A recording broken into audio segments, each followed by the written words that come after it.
Hello, good evening, welcome to Rangers Radio. Join myself, Foxchair, on the show this evening.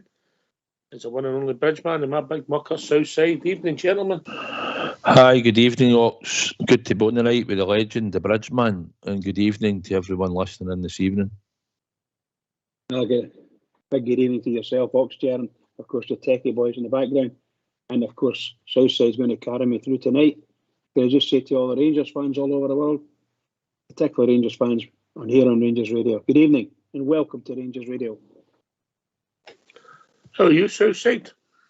Hi, good mate. Good, getting plenty of sunshine, so it's been a good day, and glad the season's over, if I'm honest now. Don't blame it in the sunshine. Oh. How are you, Bridge?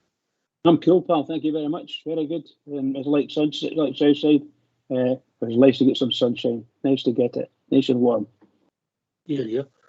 Right, can I thank you, Southside? Hey, what for? Well, for having the cojones to go all season with Southside Super 6 and date with grace, dignity and humour. Consistent. The consistency, I forgot that word. And but also, due to you yesterday, I got a turn, mate, didn't I? Aye, that's good, but you got a wee turn for the Super 6. Super 6, because of a gamble with Pepsi 65 give you the Liverpool game as an up when they didn't win, mate. And then it started. Brilliant. That's good. I had it the other way around and it didn't.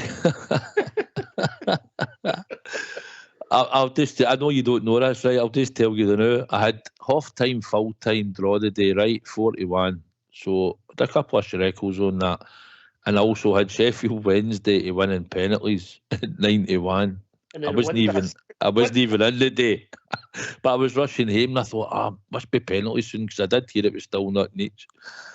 I got in the door and there was no penalties. Was it? That sums up goal.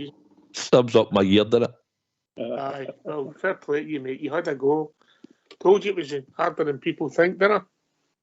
Aye, listen, as obviously you try and look for a wee bit of value here and there, but if we're maybe doing something next year going forward, then I think we'll need to be more consistent. You were consistent this year. Aye, I know, but I need to be better than that, you know. There's one or two things up my sleeve that we might look at, but aye, listen, it's a bit of fun. Disappointed because I've been slaughtered on here, but I'll take it in good faith, and it isn't as easy as what people think, you know. You know, aye, good on you, mate. Good on you, Bridgeman. You had a go. Right. No, well done to Southside. And by the way, can I just say to Terry, huge congratulations with your team, pal. Well done. He's second team, mate. He's second team. Of course, but you know what I mean. And by the way, I saw it on the telly tonight. Don't know how they're going to go with the big crowds. Very difficult, but really good. Well done indeed. Well done. Aye. Okay, right. Let's get back to Saturday. Seems a long time ago. Saturday lunchtime. A comfortable 3-0 win. We started the game reasonably okay. They come in and then we get a goal. For some reason, I had it in my head on Saturday that it was Suter that passed it off, but I was right. It was young Ridvan. Nice body, Sakala. And in that one move, we've seen everything about Sakala Southside, didn't we? Aye, listen, it was a good pass for Yilmaz, and he took the first touch well, and then he does all the hard bit. I mean, he runs. Tell you what, he does something that we've been looking for all season. He's been pretty consistent, looking in the wide positions, and I've always said on here, when he cuts inside, he's usually good with both feet, because he can use both feet and he's not scared to shoot. But when he ran across the goal, you're thinking, right, and then he has that shot. And eventually it goes in, but aye, that's Sakala. To be honest, I thought he was going to stick it in the far corner, but since I've watched it back, the goalkeeper dives across that way. So he went for the bit. He went for the bit. It was the hardest place to put the ball in, and he managed it. Aye, sort of bundled it over the line, if I've been honest, Bridge. Yeah, it was. I was delighted to see that going in. Brilliant build-up play. Great build-up play by Rangers. Rangers were a wee bit form then. And it was nice to see it. Because, you know, week on week we've been struggling, and Sakala's he's been misfiring. He was even misfiring a bit on Saturday there. But my goodness gracious, when he took the goals, I was so happy for him. So happy for us, of course, you know. It's magic to watch, Great. Sakala's numbers aren't bad. It's quite frightening, really, Southside, you know. And as I said before on the show, if he'd have scored 3 goals, one in the semi, one in the final, and that one at Pittodrie, people are looking at him different, eh? Listen, we know he might not be trusted fully in front of goal.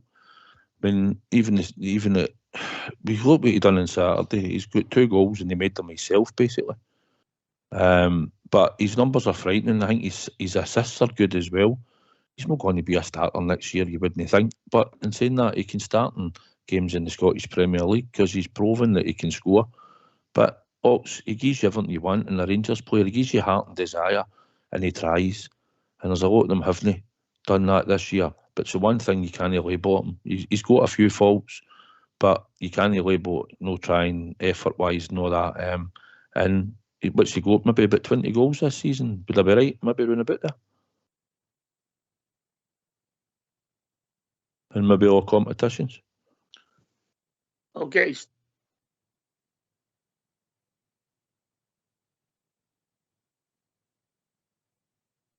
I don't know what's happening, Bridge. I think, like you say, he contributes quite a bit, doesn't he, Sakala? Yes, his numbers are good. His numbers are good. For me, there's something about him, Bridge. Is it that just you don't know what he's going to do? Is it as simple as that, Bridge? Is that what makes him so effective? That's the term I would use. Is sometimes doesn't know what he's going to do, and I think it's excitement. I think somebody needs to, in the management coaching side, needs to get hold of him and just tell him he's got to calm down, stay calm, because he gets excited and he lashes out and the ball goes miles over the bar and you think, why on earth? Not even on target. You know, if he falls over the ball and it trundles down there and the goalkeeper picks it up, at least it's an attempt on goal that actually is registered like that. You know, some of his shooting is just woeful. I'm not saying particularly Saturday, but yeah, he's that type of guy. He makes quite a few mistakes, personal mistakes, you know. And I think he needs a bit of advice and get his confidence back up. When he's on form, when he's playing a wee bit, his confidence goes sky high, and he gets so excited. It's magic to watch the smile on his face when he scores a goal. Magic. Here we go, Southside. Right, you ready for us? Mm-hmm. Right. Pasha Sakala has started 35 league games for us. Just starts. Yeah? Okay. He's also been involved in 24 substitute appearances. Yeah, so you'd have to look in and see how many minutes we're all involved in that. So in 35 league starts, he's got 21 goals, mate. And he's not playing as a striker. He's playing as a wide player. I mean, it puts Ryan Kent to shame, to be perfectly honest, in my eyes. And people could shout, Ryan Kent went and played in the middle, but Ryan Kent played out wide for us for many a season. I just think he's effective. I get what Bridge is saying. We all can see some 1 minute he'll let it run under his foot or he'll stand on it. But when Fashion's sort of on form, or it's hard to say when he's on form, but when he's got good control, sometimes he lays a wee pass off and that, and you think, wow, you know, he might ran round the goalkeeper a couple of weeks ago at Ibrox, where a lot of times he's shot first time. Shows you he was thinking about it. I just think it's just that type of player. I don't think you can make him any better.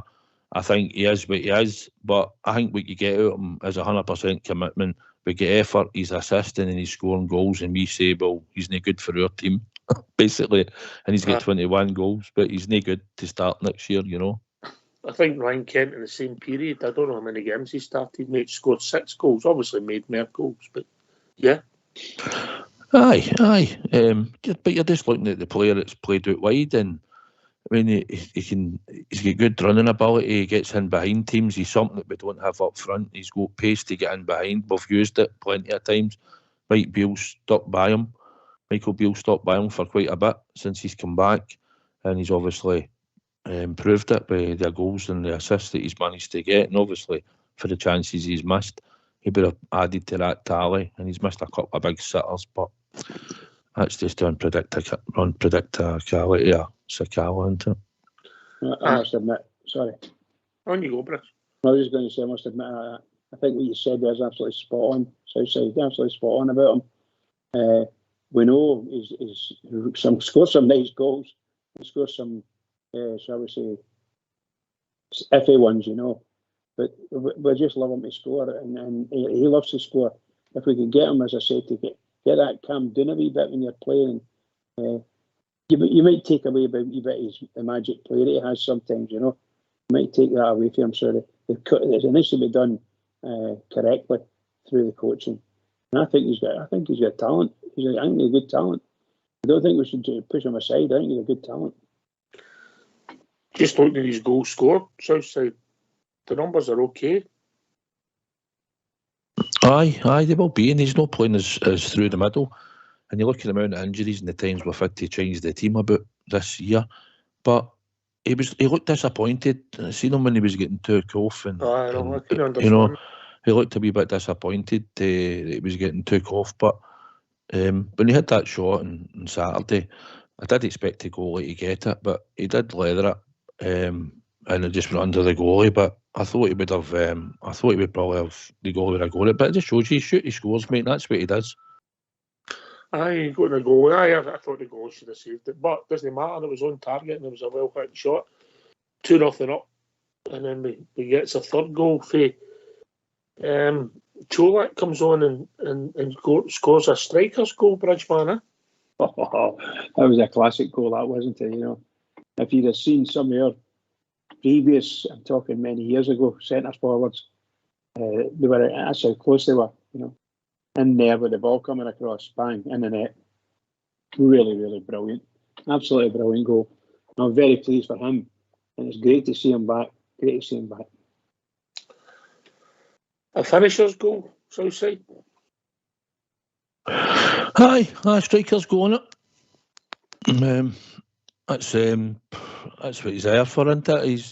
He bummed about and he scores, and Cholak as well. I was delighted when he came on, mate, and got that goal. It's a good move, good set piece move, and actually somebody taking a corner for a change differently. But I thought that was a well worked move goal as well. It was positive to see that they've been working behind the scenes in set pieces, as he's alluded to a few times. And I think when you put your striker on when he comes on as a sub and nicks a goal like that, it was what we expect for Cole. It's just a pity he's not been there. Injured for so long and not been there. We might have seen a merrier goal return for him, mate. Aye, consider the way he started the season when we weren't playing particularly well, you know. The first quarter of the season, he'd have been player of the season, if I'm being honest, Bridgeman. His goals. Yeah, it wouldn't be far away for that, to be honest with you. You're absolutely right with his goals. And I think, I don't know what kind of injury he got. I don't know how serious it was. No, I'm saying I don't know how serious it was originally. I don't know whether he's went and done something to it and made it even worse. I'm not dead sure, you know. But that's the injury anyway, you know. Just a sin, because he was motoring along, wasn't he? He was looking good. He was looking every bit a good forward and scoring good goals, you know. And a lot of the Rangers fans loved him, you know. Would you agree with that last quarter of the season, Southside? Aye, he carried the team, didn't he? He was scoring week in, week out, and he was scoring all different types of goals. I like him. I think he's enthusiastic, he's positive, he works hard for the team. I think he'll fight for his place. I don't think he'd be happy to sit weeks and weeks out the team. I think he's got that determination in him that would want to get him in the team. Michael Beale's not seen enough of him because of the amount of injuries. But if he looks at what he'd done in the first quarter of the season and probably the wee bits that he's seen since he come back and possibly what he does in training, I'd like to think that he'll be there next season. Might not start every week, but he'd be good enough to play in some of the league games, back for European games if he doesn't fancy playing them there. And there'll be a bit of rotation, I think, next year, Ox. I don't think we'll see as many players play 40, 50 games. I think there'll be a wee bit of rotation. We had rotation this year. Aye, but fit rotation would help, wouldn't it? Something else, isn't it? Something else. Right, so a nice, comfortable 3-0 win. The way we should be going to these places and doing it Bridge, really, if I'm being honest. 100%, pal. 100%. Goalkeeper for a couple of nice saves as well, you know. No. To me, no real danger. I honestly don't think there was any real danger there. Goalkeeper handled everything, and I thought that Suter, another nice game, a good game for us. No problems at all. No problems. I thought actually Barisic when he came on played quite well as well, you know. Man of the match for me, it's John Suter, if I'm being honest. Yes, Southside. 100%. Aye, country mile. Big man was excellent. And I think he's proved that he's out his injury worried that he had before. I think he's playing enough games. I think he's been fit for long enough. I think you can probably take that tag away from him, if I'm honest.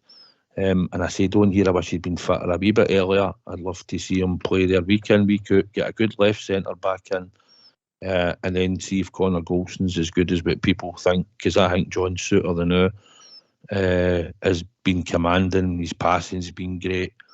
But apart from that one blip across the city, I think he's been really good, and I think he's proved that what we've seen in him, to buy him, mate. Mm-hmm. He made somebody on here. He's made somebody on here eat a big slice of humble, isn't he, Bridge? Well, absolutely, yes. And I never thought he would have reached the heights he's reached. Seriously, I'm not being funny. But he has done, and he's came back, and Rangers have been good for him. Coming in and badly injured, seriously bad injuries, and he's managed to get over the wall. And my goodness gracious, I think as the Southside says, you get a really good left-sided centre half in beside him. Then I did say a couple of weeks ago, I thought his play was that good. If Golson would have to fight to get back into the team, and that's what you're looking for. You're looking for a good players to fight to get in the team and get a position. I don't think he'll take Rafi Golson for too long, providing we go and get a decent centre half with him. Let's see what happens, you know. Yes, I think people are enjoying it. He looks more comfortable on the ball than Connor Golson, if I'm being honest, Southside. Listen, we can only judge. I mean, he can pick a pass. He strode forward into the midfield. Apart from that one blip, I just think he's proved his fitness now. You can see becoming a wee bit of a leader. I seen him getting Connor Golson at Fir Park a few matches back, and he wasn't slow in turning around and getting him a bit of a phone pointing at him. So he's got something about him in his character. And Michael Beale says it's time to get more leaders on the park and stand up and be counted in the dressing room. And I think he'll be one that will stand up and be counted. But he's been good in the air. It's good that he goes up and wins balls in the air. He's been commanding in that department that I've noticed. And I just think it's good to see him getting that amount of game time that he's done. I think he's proved himself now. I think we can see that we've got a decent football player there, and hopefully when they're all back fully fit pre-season, then they're all ready to go and we'll see the best of them. I think it's brilliant. Okay. Competition for places, that's got to be a good thing, Bridge. We've not had it, let's be honest. 100%, yeah, 100%. And you know, I think what's going to happen with the boys is obviously he's not going to get into, probably not even play the first couple of friendly games. But Connor Golson was a way out, a good out for the guys coming back, midfielders pushing the ball back. It was a kind of safe pair of hands, shall we say, to easily get the body, and he would make moves with Tavernier and move up and push the whole team forward, which was good. And I think that I think the big fella could maybe make sure could do that with ease. He gets his confidence in a way, he goes up the park. I just love it. Love to see him doing it. Right, we get these phone lines open. Yeah, please. Yep. Let's hear from these. Why don't you give us a call on 0141 356 1972? It's your show, it's your platform. Let's hear from you.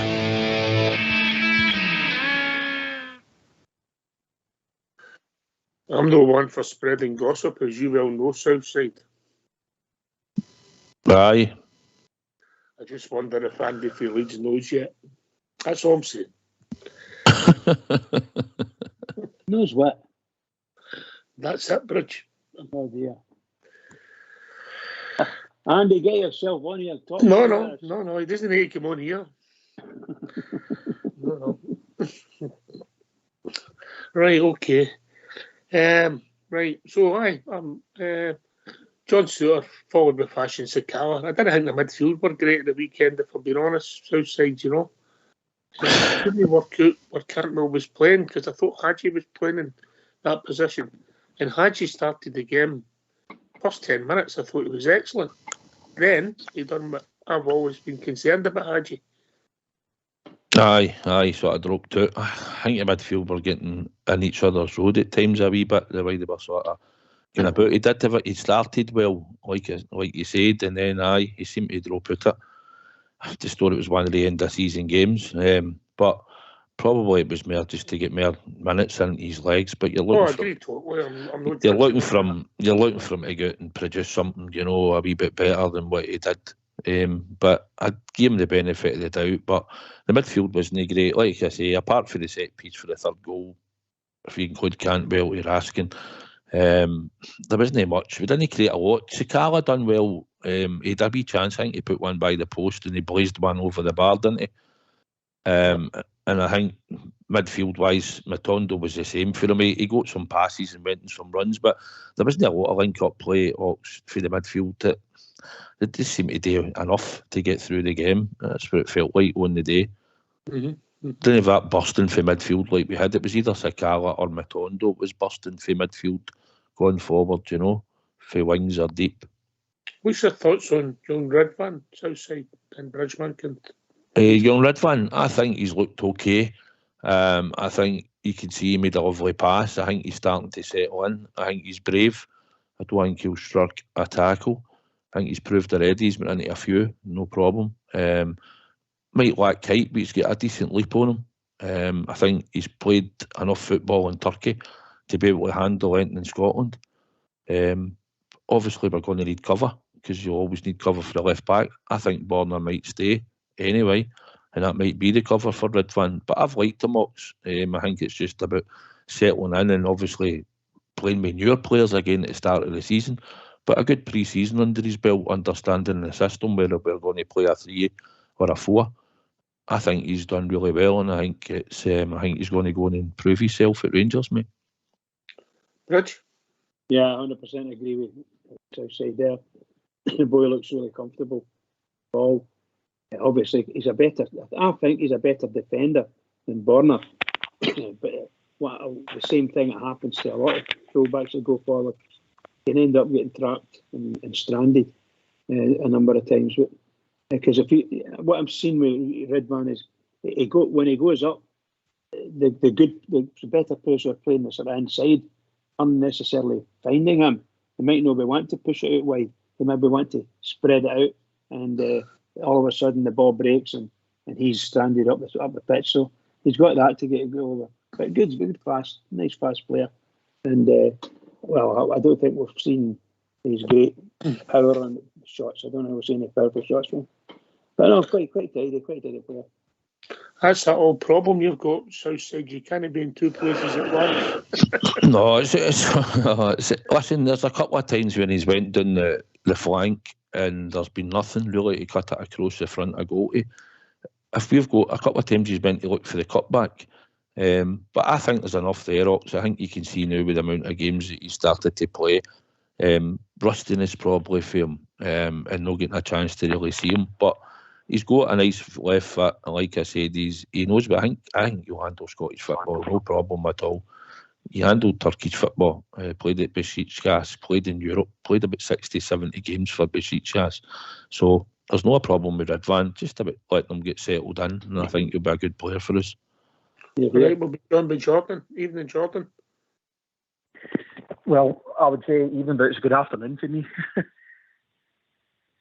All right, so where are you? I'm in America right now. All right, okay. All right. Whereabouts, mate? Florida. All right. Whereabouts? Just outside Orlando. It's over 30 degrees right now, but I can't have on the phone too long, to be fair. All right. I just okay, so you can kiss me? It's a place called Davenport. It's near Kissimmee. I know where it is. I know exactly where it is. But yep. Aye. All right, okay. On your mind, mate. I need to be quick on this. I just wanted to say what your kind of thoughts would be in our position now that the season's over.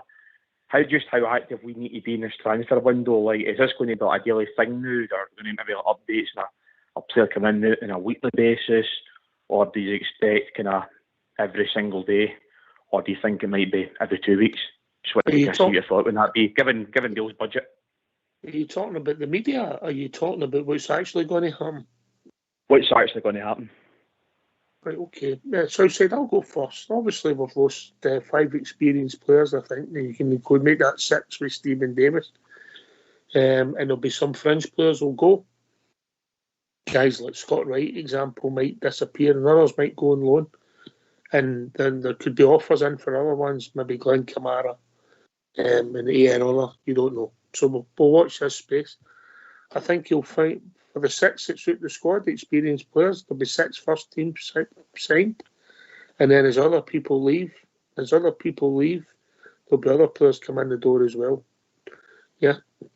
If we lose 8, we might no sign 8 because I think he wants a smaller squad. I don't know how that's going to work. The injuries we keep picking up, but that's my thoughts. I don't think there's going to be 20 signings, mate. But I think there'll be. You could have 6, 7 or 8 players coming in, which are potentially first teamers. Southside then, Bridge. I think we need at least 6 first team players straight away to come into the squad, Jordan. I think there'll be an announcement maybe Wednesday. We're going to announce a player, I believe. So you might hear that when you're there. But we've got to just get 6. I thought Lundstrom might be one that might go. I think he's going to keep him about the squad. And I think there's 1 or 2 others that we thought might go are going to stay. I think Glenn Kamara will definitely go. I don't see a future for Glenn Kamara. He didn't come back into the team against St Mirren. It was his farewell. So for me, Glenn Kamara will be one that will go. But no, Jordan, we need as many as we can get. We can't do it in this one transfer window, I don't think, unfortunately. So if we count Raskin and Cantwell, and then we put another 6 on top of that, and that would give us 8. It gives us a fair chance as long as the signings are good and what he expects them to do. Southside, could there be a few shots? Like maybe guys like Ben Davis or Cholak potentially could move Listen, on? there could be. Listen, Cholak probably remarkable about Europe, and he's a goal scorer, and everybody looks for a goal scorer, mate. And if the money's right, he might go because he might not want to stay and play second fiddle, but he's got the right attitude, so we'll wait and see. And Ben Davis is another one that maybe an EPL club will come in from or something. And we paid $4 million, so you've got to expect that back, mate, to be honest. Bridgeman. Yeah, 100% agree. Like, once again, I'm finding myself agreeing with Southside. I actually fit. The only thing I'm thinking we'll probably get 5. We'll probably get 5. And if it works out a wee bit, he'll probably not get enough money up at the Christmas time to go for a January one. I think he'll split it with that, and I'll get to your figures of maybe seven new players to come in. You've got to remember that we've got a lot of big hitters after Booksbridge. Oh yes, I understand that. I understand. And maybe more to go after Books as well. You know. Aye. It's just for me. I'm looking for. I've been through all the type of positions I want. I'm looking for a absolutely stalwart as I said, a centre half for me. Left-footed, 6'5" animal. You know, spare in every and clears plays football and can clear no problem. That's what I want. And they could end up being captain of your team, no problem. I don't mean right tomorrow, but it could be. I'm looking for something like that. You know? We'll not have somebody that size as captain, Bridge. You know why? Go on. Because he struggled to shake hands with the mascots. Very good.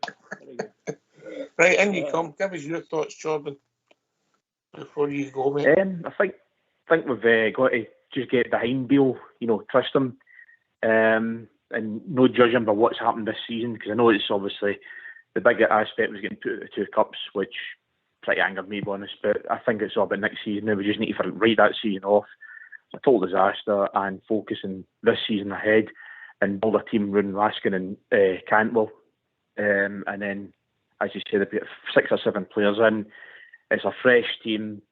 We're at the start of a new season then, and hopefully we can see a completely different Rangers team next season, which I expect, to be honest. Certainly better than I think the one we had this season. But I really expect us to win at least one trophy next season, given what's probably going to happen. Really, I think it's the league. It's always the league, isn't it, Southside? I was going to say, Jordan's expectations aren't they too high? One trophy. Aye, Jordan, we need to put a dent in this, right? We know we need to get back to winning ways. And to be honest, we really need to make the Champions League if we can. That's paramount to our club as well. You get the kudos for it. I'm sure Bisgrove will be jumping up and down if we get into the Champions League, because he knows how to market, and how to get the most out of the club and the money that it brings in outside of the TV money. So that would be a big boost and all for the club as well, with the new signings in, that we could get into the Champions League. But first and foremost, we've got to get this league title back. I agree, Jordan, and it'd be good to get some domestic cups in the bag as well, because we've had our chances and not took them. Absolutely. Anyway, I'll need to shoot, guys, but just a big shout out to the Orlando Rangers Supporters Club that's out here just now. I'm not too far away from my stay. I'll give them a shout out for you, okay? Aye, did you meet up with them for the game yesterday in International Drive? No, I didn't. No, I might meet up. I'm back home on Saturday, so I'll probably get in and see them for you before I go. Give them a shout out. Good, mate. Good. Cheers, right. John. All the best, mate. And thanks for your call overseas, mate. We always appreciate it. Cheers, Jordan. Guys. We are the people. Cheers. Take care. Cheers, Jordan. Bye-bye. We've been joined by young Robert. Evening, Robert. Evening, Ox. Southside Bridge. How are we doing? Hey, Robert. How's yourself? Not bad, mate. Basking in the sunshine, so I can't complain. Is that true? There was a shortage of sun creaming in for Clyde. Is there any truth in the rumour? There was only 2 bottles to go in. Never heard of sun cream down here.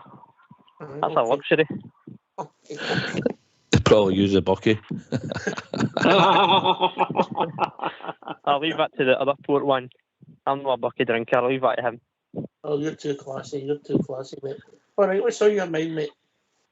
Just picking up on the comment you were talking about John Suter there, getting a left-sided centre-back in. I think we will see some movement in terms of a defender coming in. And Bale's alluded to it before about the possibility of a back 3. And I think that could be something that he looks at going forward, with maybe Suter on the right centre-back, Goldson the main centre-back, and whoever comes in as the left side, which should in turn push Tavernier and Yilmaz further up the park as wing-backs as such. He's obviously mentioned the back 3 before when he came in. But I think if he brings somebody in, you might see it would be a left footer, and it might just actually suit a more ball playing defender on that side. And as you said, Suter's looked pretty more comfortable on the right than he is on the left. So I think that's maybe an area that you might look at. Just to kind of put your thoughts on the back 3 for next season. If it seems too defensive, or if it's certain games and you might need to use it. He's done it against Hearts and we lost a goal. He's done it a few. He's done it a few times, Robert. No, in games he's dropped Lundstrom in. Sometimes we're only playing with 2 at the back, to be honest. When you look at the setup, when they're all bombing forward, I'd be more inclined, I think, maybe to play Connor Golston to the right and Suter in the middle. Because I think he's more dominant in there. I think if you need that, he's more likely to win the ball. But it wouldn't matter. But I think in time, my own personal opinion, Robert, is Connor Golston will not see his contract out. And I think he'll be off by next season. And that's my own just personal opinion. I think once we start to evolve the squad, he'll go. Contract or no. And that's just the way I see it. But my preference would be Suter in the middle then and Golston to the right. Courage. Well, you're talking about my favourite subject, isn't it? 3-5-2. I want Rangers to play a 3-5-2. I think it's the best style of football. I really do think it's great, you get some decent players playing with each other. You can change it easy, to just go back to a normal 4-4-2, things like that. You can do all that. But a 3-5-2 to me, it's a great basis. As long as you've got a good goalkeeper at the back and you get 3 quick defenders. They can't be sloppy. They've got to be quick. They've got to be quick thinking as well. Otherwise, you just lose ground. You just lose ground.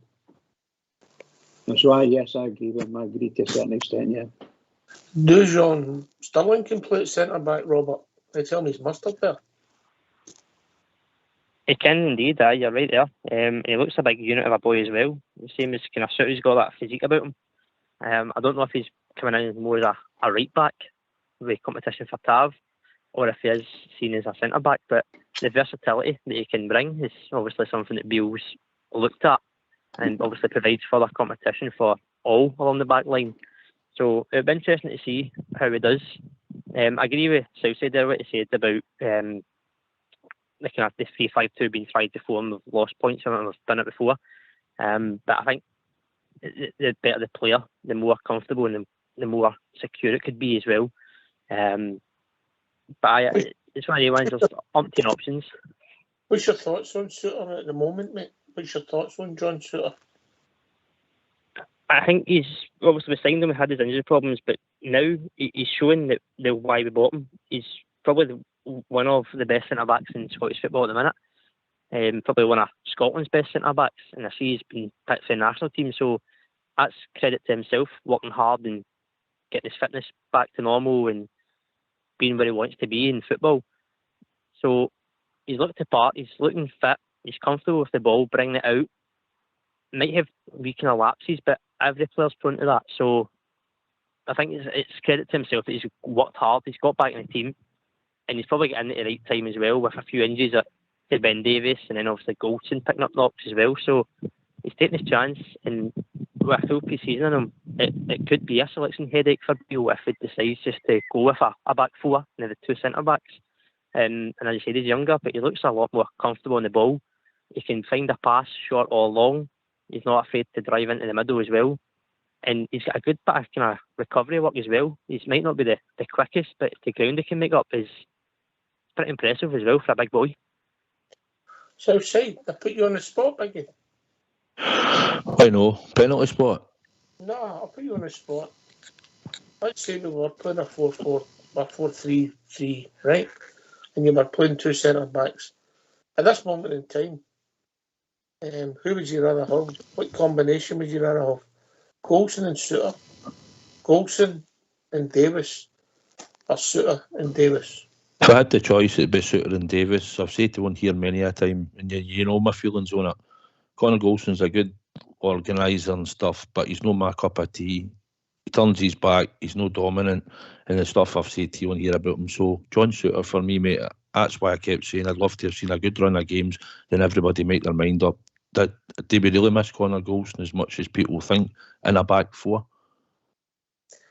I would slightly disagree. If I was picking the two, I would go with Golson and Suter. To be honest, yeah. Even I know what you're saying, but I'm just replacing Suter for me. If you want the best out of him, you play him on the right. Right, I get it. I'm just talking about the combinations we've got this new Bridgeman. Yeah, I think he's. I personally think that Suter. I think he's shall we say, he's good enough to play where Rangers want him to play. But I think he would be a really good, because he played really well for Hearts, a centre half. Well, a notion to move right, didn't he? And that what did Halkett play? Did Halkett play in the right or left? I think he played in the left, did he not, Halkett? I'm trying to remember. Suter, but they were a good partnership, good centre half partnership, and won quite a lot of balls in the air. It controlled the games, did very well. And Suter, I think Suter tended to the right, and Halkett looked after the left whenever necessary. But seriously, I think we're both right-footed players as well. So I think I wouldn't pin him down. I think my initial thought was that Suter would be a really good centre half, the full defensive centre half. and anybody, the Golson, Come on, great, you're right? Golson and Suter. Golson and That's what I'm saying. Golson and Suter would be really, to me, they'd make a really good partnership. A central defensive pairing. Right. Well, seen he's an ex-politician, isn't it, Robert? It's explaining his choices. I like that. Bridge. Explaining it. I like that. He's left me a bit baffled now as before. Right, what's your thoughts then? If you've got to pick just this now, and it's only a bit of fun because we've only got the three really, haven't we? And Leon King, of course, who's learning his trade. What's your thinking? You've got to pick. What's your thinking, Robert? I think I would go Suter and Goldson, to be honest with you. The only reason I would go with that is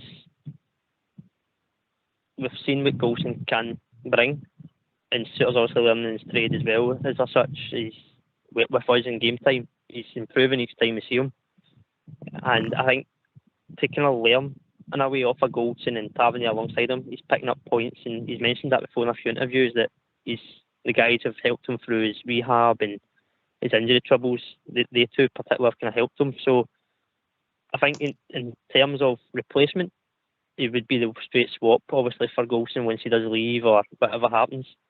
That Suter would step into that, and I think to get the best, he would probably learn better than not playing alongside him, and if he is playing next to him, if that makes sense. So I would go with Suter and Goldson, although it is on his kind of weaker side. I don't think, if I'm honest, I know Connor Goldson, people have had their issues with him south side. He's experienced pro, but I don't think he's getting to teach Sean Suter, if I'm honest what I'm saying at the moment. Aye, I think if you're playing a back four and it'd be down to the two to fight it out. I mean, you'll never see Connor Goldson go on the left-hand side, will you? So everybody else will have to use Katic, no, unless you were naturally left-sided like Hollander and Davis. Now we're wanting to punch Suter left. No, just to accommodate Goldson. How no get a good left-sided centre-half in and get Goldson playing on the right and win him then? You know, at the end of the day, there's no room for sentiment here. And he's going to be out for 3 months. He's not going to do a pre-season. Seen him on Wednesday with a big boot on. He didn't even get anywhere around the park or nothing. So he's going to be out for a while. It'll take him time to recover, get back up to speed. But then we've probably played European qualifiers and whatever and started the league season. So he's no guarantee that he's going to walk back into that team at any time, either going forward. So we've got to look at it. He's got to start with a base at the start of the season. If John Suter's the man on the right-hand side and he's playing well, then all the better for us. Yeah, 100% agree with that. That's what I was trying to say earlier. That nobody should be just able to walk back into the team.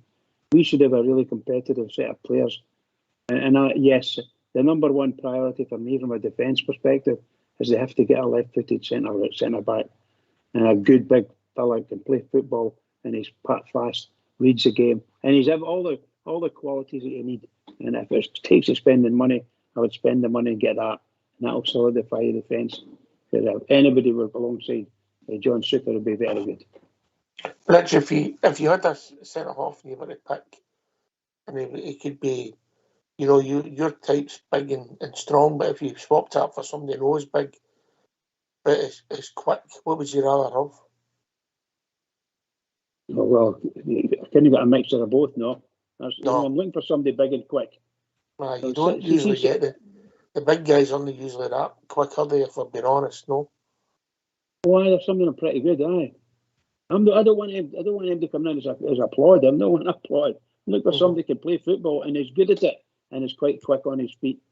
There's a lot of good players down in England that are big, tall, really big, tall fellas, 6'4", 6'5", you know. And you wonder, my goodness, what can we all pick anybody up down in England? The game's changing. The next thing you know, you're going to have 7-foot goalkeepers like basketball. No, there they go. They're not far off it. Right. Right, good point, Robert. Good point you made there about Suter. It'd be interesting to see how it all pans out. What was your thoughts on the game on Saturday, mate? I think Southside summed it up earlier on, pal. It was an end of a season game. It was one of the ones where it didn't really get you going, didn't really get you off your feet. you kind of knew what was going to happen, the way the game played on. I agree that Hadji had a good 10 minutes, disappeared a wee bit. I know in an interview pre-match, Beale was saying he was the outright ball when Sakala was on the left. Sakala was on the right, Matondo on the left, kind of leaving Cantwell as a false 9, free role as such. But you've seen Hadji kind of swapping with Cantwell a few times, and it looked a bit, I don't want to say untidy, but I think they were getting in the way a few times. There was no kind of chemistry between the team in the middle of the park anyway. But at the end of the season, you get the goals.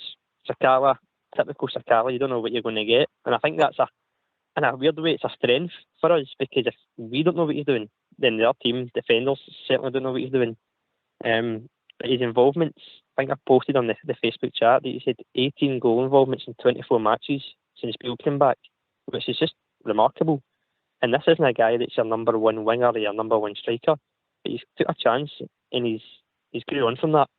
But as for the rest of the game, end of the season, the guy's done the job, and that was it. Down the road, we're up the road. If Sakala had added 3 goals, but he had right good chances, his stats would have been frightening, Robert.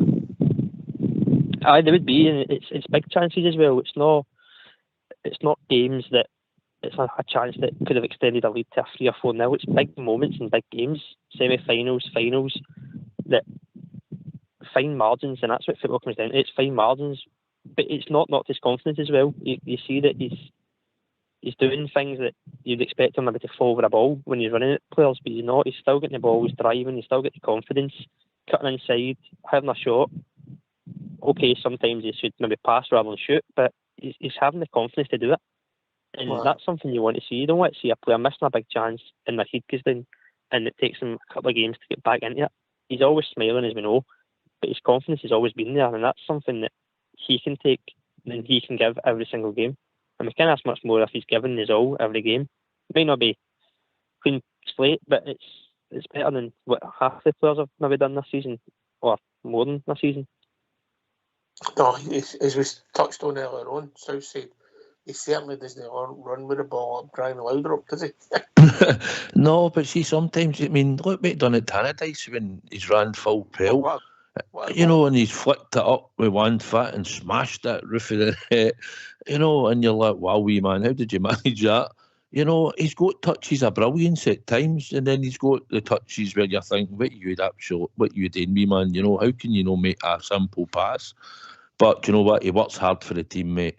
He doesn't cheat you in that Rangers jersey. And that's the one thing for me. Can't go players that cheat you in that Rangers jersey just don't work for you or anything like that. And we've seen many of them, as we've spoken about on here, all season there. But the wee man has been on fire since Michael Beale come back in. Should a club look at him, mate? He's got good goals ratio, he's got good assists, he's marketable. We'll probably get a few quid for him. And if he stays, he'll be a pest next season for teams, because he's the one player we've got in the forward line that nobody else can do, and that's run in behind, and you can see the damage that he's caused. He's an outball for us. Can he play a ball like that to Hadji outright? Or anything like that? He's the guy that we could have. It's terrorised teams at times with playing that way, Hearts, Hibs and them across the city at times. And he's a good asset to have, mate. And I think unless we get a really decent bid in from him, he'll possibly be there next year. Aye, at the moment he's definitely in the first team 20 at Bridge. Oh yes, he's and he's a mascot as well. A lot of folk play say just play him because something will happen round about him that'll cause something, or he'll come alive. Something will happen, he'll come alive, and that kind of thing. We know he's a good talent, but how can I say it? He's got this little bit of nobody knows what he's going to do at all, and it's including himself, thing. And we need to, for our Rangers team, we either get that knocked out of the colour, or we have somebody there that's a really good talent, a really, really good centre forward. I don't know if we're going to spend the money on a centre forward. They've got Cholak there, unless you let him move him on and make way for somebody else. I don't know if we're going to we'll keep Kamar Roof. I really don't think I don't so. think they'll have any choice, mate, if I'm being No, honest. I mean, would you start building your team round about Kamaru? I don't think so. I think he might have to just play his season out. I don't know if he's even interested in playing for us, to be honest. So that's all I'm saying about that. I don't want to get into any trouble. But I just don't. I see Sakala could be a star for us. So he could be an absolute star for us. If the coaches could get that, all that talent he's got in him, and sort of get it down the one that you do this and you've got to do this, and keep going and do it to him. And he's fearless. I wouldn't coach them too much. I'll be honest with you, Robert. All I would do is show them the offside rule. That's a good point as well. You got it a few times. I think it's just his pace. He's trying to use the pace he's got to his advantage, but you could count them each time, and it's not even spin margin. Sometimes it's 2 or 3 yards he's off, and you should know he's got the pace to get in behind most fullbacks in the Scottish football. So I wouldn't coach him too much either, but I think as well, Sakala knows as well, in a sense that he knows his role in the club. Right now, he's a performer, and he's getting the goals, he's getting the assists. But I think he knows as well, if a better player comes in, then he's got to fight, and he will do that. He won't just hide away. He'll fight for a position. He'll fight for a starting spot in the team. So he's kind of got that understanding about it, that if somebody better comes in of a better quality, then he will try and up his game as well. But he can't ask much more from what he's produced in the last couple of weeks or months, apart from maybe a few chances that he's passed up and you wish he took them. But at the end of the day, he's got stats that some players would only dream of or should have had, i.e. Kent, for example, like you said, 6 goals in 2 seasons. Not good enough, and Sakala's managed to do that. And this is a guy that we've questioned since he's probably arrived at the club, of where his position and how we can impact a game, whether it's an assist or goals. But he's got the numbers, and that's a crucial point at the end of the day. Going back to Saturday where we are, the whole midfield didn't function. We had you in Cantwell, if you like, they had 3 roles. If that makes sense, Southside. Is that going to work with 2 players being like that? I don't know, because we've spoke about it before. Could you put Hadji, Cantwell, and probably at Kieran Dill's going to come in and be sitting somewhere in that midfield, but I think maybe left, I don't know. I don't know how he's going to work at Ox. He's obviously got a plan that he's looking when he's recruiting the players, and he sees a system in his head. The now we've not really seen it. I just think the players that we've got in the squad aren't capable. Probably his ideal plan going forward for next year. I don't think we've got the players to execute that at the moment. So I don't know how. I just think what Robert said, Hadji and Cantwell looked a bit disjointed in the game on Saturday, but I just put it down it was an end of season thing, and I don't know how Oxford will work out. I think we need to get probably players like Hadji, Cantwell, if it's like that in your team, because you need to have players that can produce out of nothing, and we need to have match winners on the park, and you need to have at least 2 of them, or 3 if you can, with your main goal scorer up front. So we'll have to find a way, Ox, and hopefully he knows how to do it. Mm-hmm. By the way, somebody just sent me something. Morelos and Kent, between them, 28 league goals in the last 2 seasons.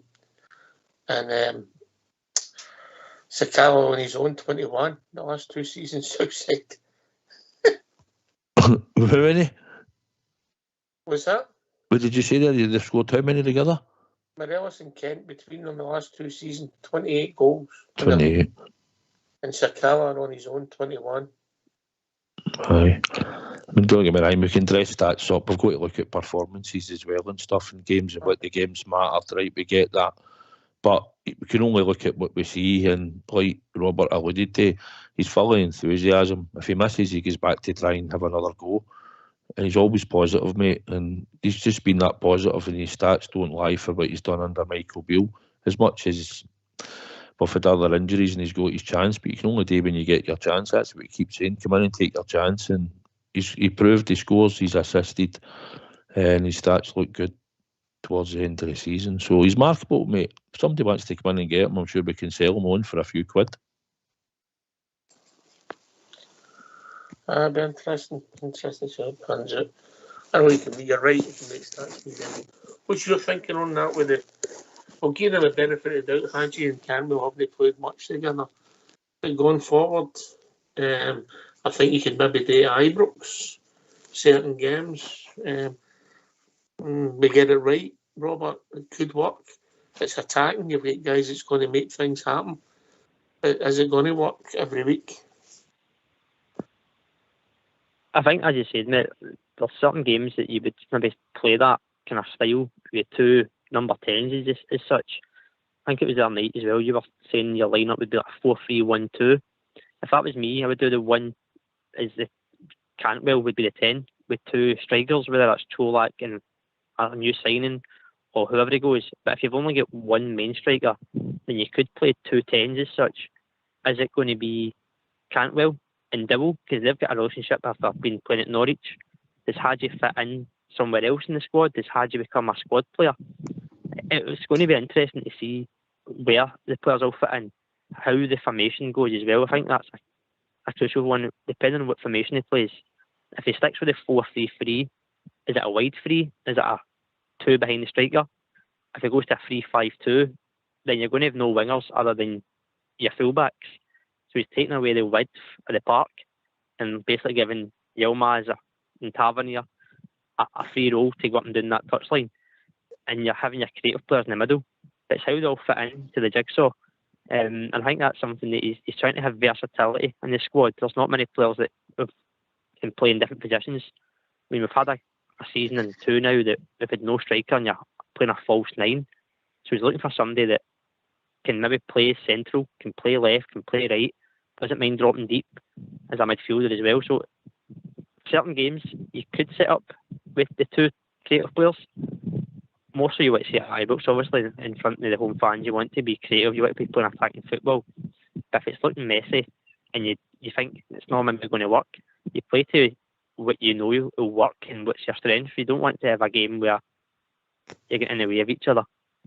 So depending on the players that come in or the players that leave as well, depending on the system and how it works. Cantwell and Hadji, maybe not. Maybe Cantwell will be too creative for Hadji, if that makes sense. Like Hadji's been away, he's had that injury. He's maybe not got the pace as well that Cantwell has. He's not got the defensive work. So does that become a strength, or does that become something that they won't work together? It'll be interesting to see how we go forward. Listen, I don't know where you're, Robert, but we're getting a lot of wind for you, and I don't mean that kind of wind. I don't know if you're on your phone somewhere. Southside, the stats get worse.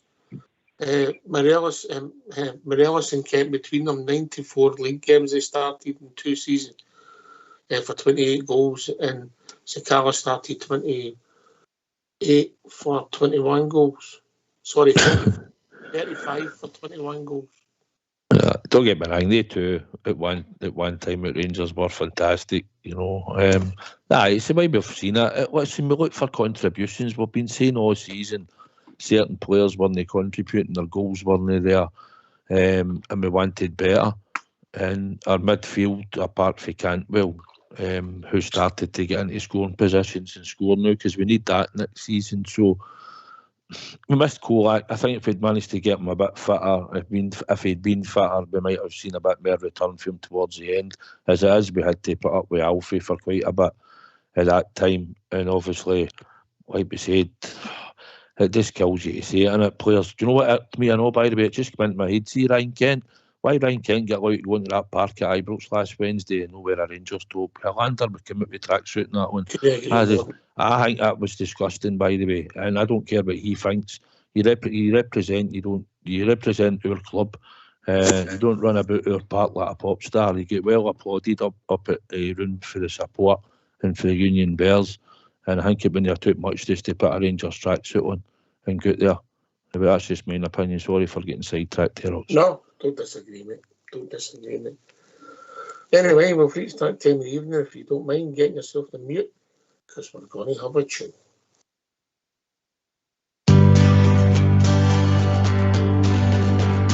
On flag. Cheshire's Haw down by the Clyde, 4 teenage lads did propose to form their own wee football team. The idea there arose. Oh, way back then, how could they know that millions they would love the greatest in all history, the Rangers Football Club. The Rangers Football Club. The Rangers Football Club. The greatest in all history, the Rangers Football Club. A debt we owe, we cannot pay those gallant pioneers. A legacy they did bestow, we shared down through the years.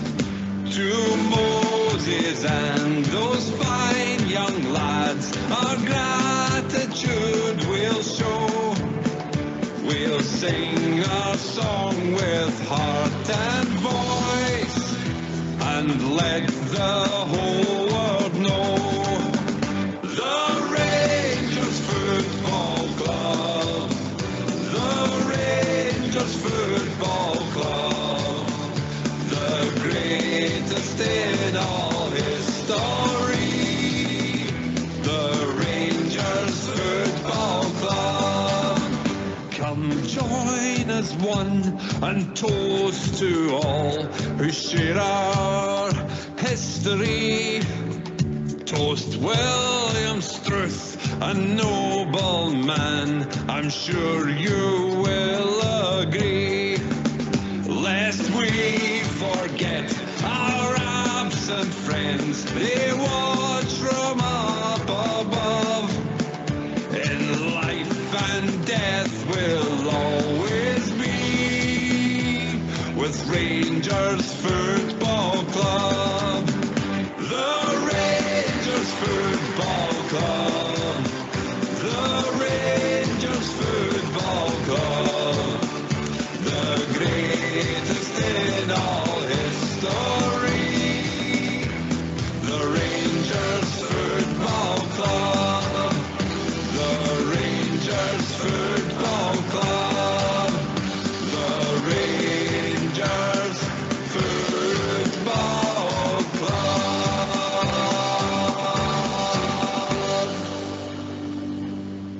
Why don't you give us a call on 0141 356 1972. It's your show, it's your platform. Let's hear from you.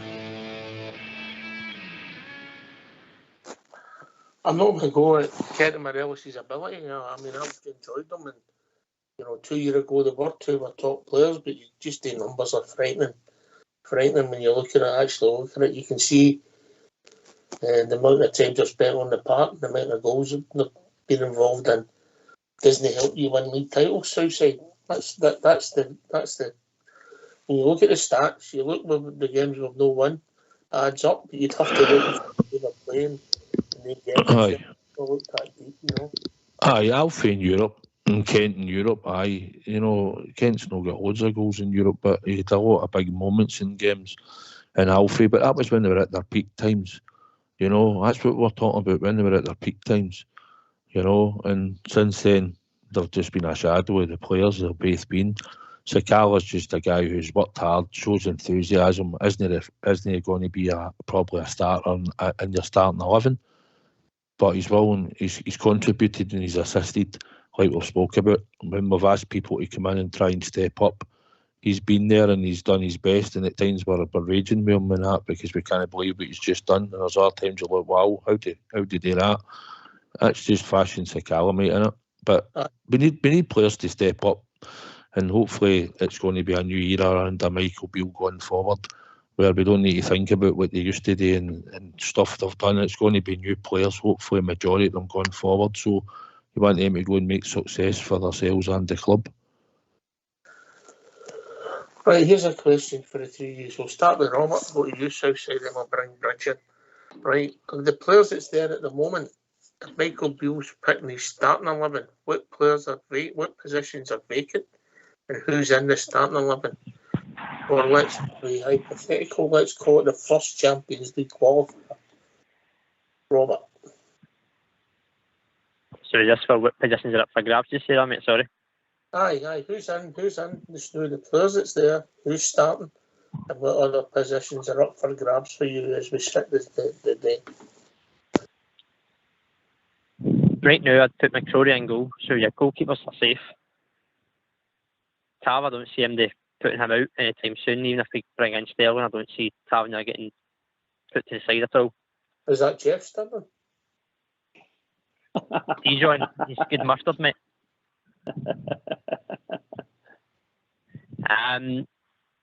You probably maybe look at the centre back, because you're having a discussion tonight about, is it going to be Suter, is it going to be Goldson? They both of them. One and a new signing. So there's definitely a centre back option, I'd say, is up for grabs. Left back, I'd love to see Yilmaz being the number one. I think he's showed what he's got in the couple of games he's had. He's got potential. Maybe not the best delivery that Borner's got, but that's something that he can work on. But in terms of going forward, I think he looks a better player. He's also younger as well. Middle of the park, maybe one centre mid option open for grabs. And then your front three, it's all open, really. Maybe you can make an argument for Sakala, but is he going to be a starter? Don't know. But I would certainly say there's maybe 4 positions that are up for grabs. Maybe 5 at a push. Southside. So you're asking what for positions it's up for grabs, or a team? A team, and the positions are vacant at the moment because they're not in the door yet. Just right, so just who we've got the new in the whole squad. Yep, you're picking it. Right. I think if we were had to go the new, then it would have to be McCrory and goals, obviously. If I was playing a back 4, considering that, I would probably have to go with Tav at Suter. It would probably Ben Davis and Yilmaz, because you're going to have goals to new injured. I'm talking about is that if you don't think the position's took yet, have it vacant. All right, well, left centre back, we need that vacant. Aye, I'd probably stick with the left back. You'll have Doyle, Raskin and Cantwell, wouldn't you? Because that should be our starting 3 in there. We need a right player on the right hand side. We need a striker, and we need one on the left hand side and all. So we need a front 3 basically across the front going forward. There room for fashion there? No starting, no. Okay. He's a squad player. That's fair enough. What's your thinking, Bridge? I'll follow along the lines that the Southside said. And I have to agree with Robert. Robert was saying at the front, we have got definitely a number of players needed up front.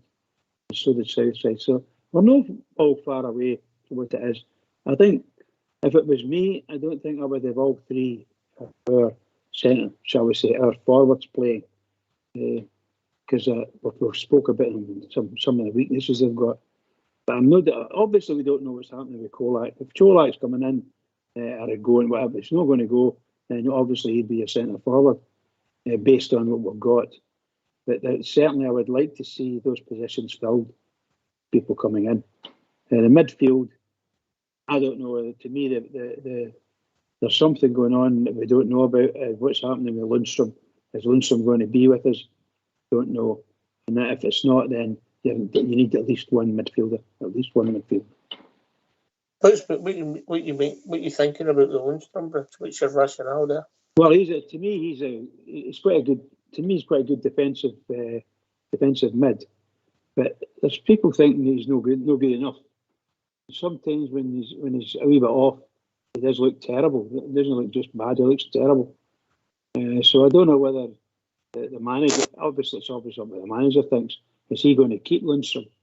If he's going to keep him, then Lundstrom's the man. He's going to do that job for him. Other than that, I can't see what's going to happen. Other than agree 100% what they've got. The only other thing I would say is I do think we need to bring a goalkeeper in. I think we'll all bring a goalkeeper in. I don't think McCrone might start in the Champions League games, if I'm being honest. No. Sorry, when you were going to pick a team, I thought you meaning by with the squad we had the new and fit. See, if you actually named a team, the new, for what we've actually got, and then you think that's going to get you through a Champions League qualifier, we'll be like, you kidding us on? But we need a good right back and all. We need a good goalkeeper. And we need a good left-sided centre back. And probably a right-handed sided one as well. Because Suter's playing well, but it's like anything, horses for courses, and people will pick up injuries or suspensions, and you're going to have to. I think with the Lundstrom bridge, if he stays, Raskin's going to play under 21s during the summer tournament, and then you never know, he could pick up an injury, and then you might have to have cover. We've got Ryan Jack, you're going to have Lundstrom, I think, so I think he's going to, with that boy Dowell signing, I think we're going to go with a right-sided player with pace, and probably hopefully he'll have a good goal return, and it might be that guy we try to sign in January, Morgan Whittaker, was it?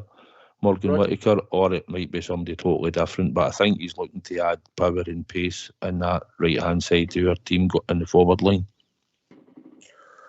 It's going to be interesting. It's going to be an interesting summer, Robert. It is, mate. It's probably one that we're getting excited about for the first time in a long time. It's a big rebuild, a big revamp that Beale's came out and said we're going to need. And he's not wrong. We do need it. It's probably long overdue. And there's loads of names getting flung about of who's going to come or who's going to go, but at the end of the day, they need to come in and kind of hit the ground running as well. Just a question for Southside there. Do you think Dowell will come in and start straight away? I think he will. I think he'll play slightly left in the midfield. Just main opinion. Where does that leave Lawrence then? Where's he going to play in Southside? Well, Lawrence, we don't know how he's going to come back first and foremost, Doc, do we really? No. You know, but ideally, I think Lawrence will have a part to play, and I think it'll be he can move the two of them about. Alex, I think the days of Tav and Golson that we've seen in the past, playing 50 odd games, nearly 60 games for 4 or 5 seasons, are over.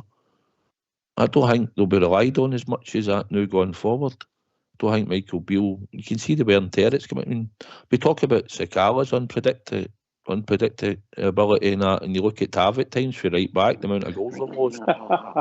You know, they're slagging a guy that sometimes doesn't put the ball in it, but there's a guy at right back that constantly leaves his open time after time, even when he is covering and meant to be defending the cross.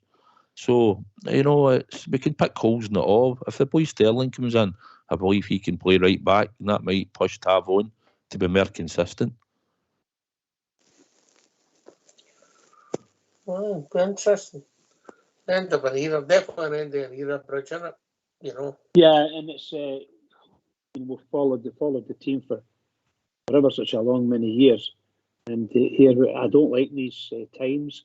It's exciting on one hand, but you're seeing the breakup of a team that you've followed for a number of seasons, and they've done you well. Most of the Rangers teams have done as well, and these guys have done as well. And all of a sudden, basically, we're going to get ready. We're ripping out 5 or 6, and that's going to probably be 7 or 8 eventually, and to some of them to be replaced. Hello.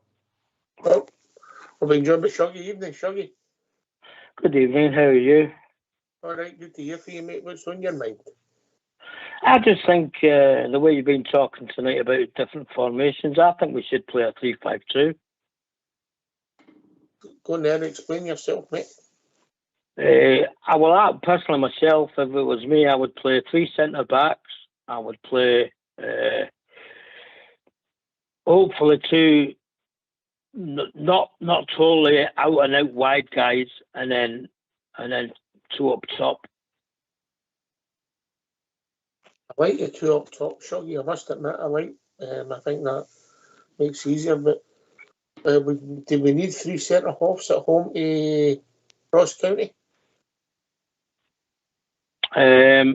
I like the 3 centre halves because of the simple fact is I don't think we will, on the bill we will play that, but it's a V shape which is different to what teams don't play. If you understand my meaning. I do, mate. I get it. Southside. Listen, Shuggy, I don't care what system we play. Sees it gets his 3 points every week. That'll do for me. I get the guys' thoughts. We've said in before, Ibrox don't need 2 holding midfield players. I think looking at the team that I've watched most of the season, or all season, Shug, is we've played the diamond shape a lot, and we've looked pretty good when he's played the diamond, caused teams problems. And he's played a box when it's sort of like 2 and 2, and the way he's hit them, the way he sort of played the 1-2s, they've been dead close to each other just in the midfield. But the diamonds seem to work for us a lot this year, and I don't know if that's something you look at and going forward. 3 at the back is all right, but we'll not get away with 2 up front in Europe. We'll not get away with that in the Champions League. There's not many teams who play 2 up front or 3 up front. And if they do, they're usually a lot better level, and we've got to play 2 or 3 up front. So I think when we go into Europe, it'll be 1 striker up front. So I don't know how that would work in a 3-5.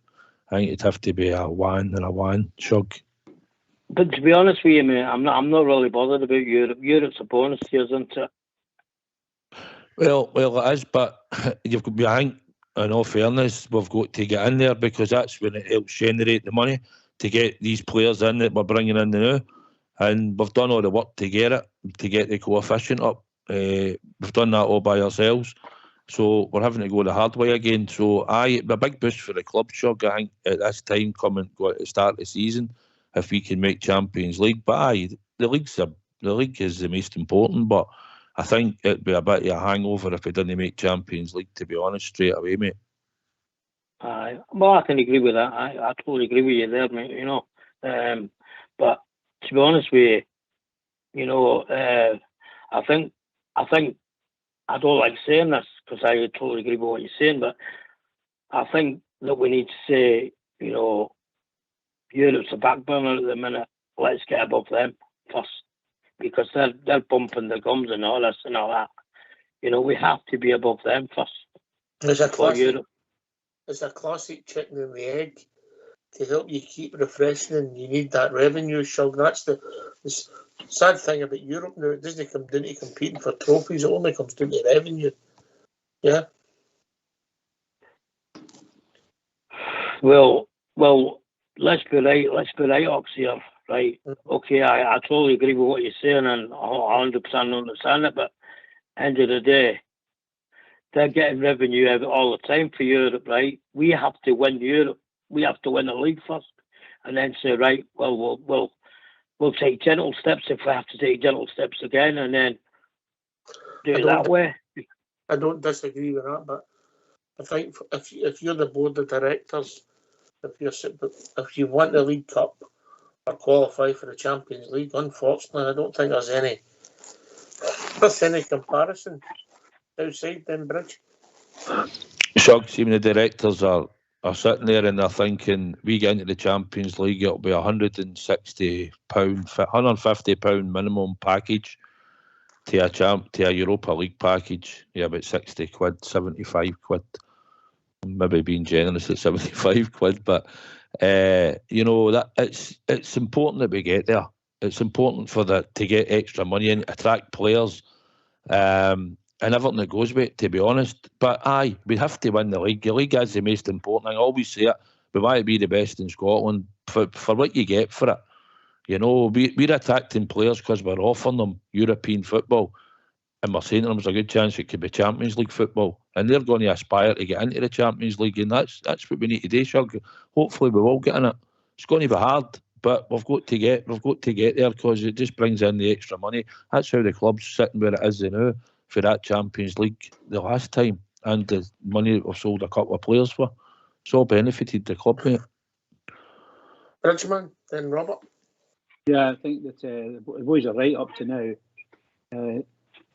I absolutely love the thought of Rangers going into the Champions League, even through the qualifiers. I absolutely love the thought of it. But last season, we got absolutely bounced every game, you know. So wherever they never had 1 point, and when we got to the sort of the group stages, we need to do better. We absolutely need to do better. Need to get a couple of wins or whatever it takes, get points on the card, and that's what it's all about. Obviously, need a team to do that, and that's what the managers are doing now, sorting out players. And we've got to be able to concentrate and get there and play our football. And let's hope it all happens for us, because last season was a washout for as far as the Champions League is concerned. Nice to get there, don't get me wrong, love it.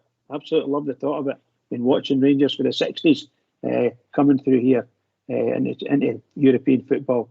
They've just been a wonderful team to watch, to follow them through. And we're there again, we got a chance again. Bring the right players in and do it. Robert?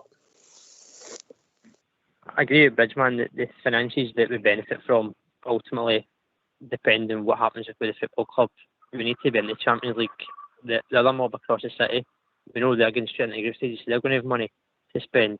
And I'm not saying that comparing ourselves to them one bit, but we know they're going to have cash to go and spend, and we want to have that luxury as well. So if you need to be competing with your rival in Scotland, then you need to be in where the money is, and that's where the Champions League comes in. And as we said last season, it wasn't great. We got the money financially for the group stages, but it wasn't great as performances and a spectacle.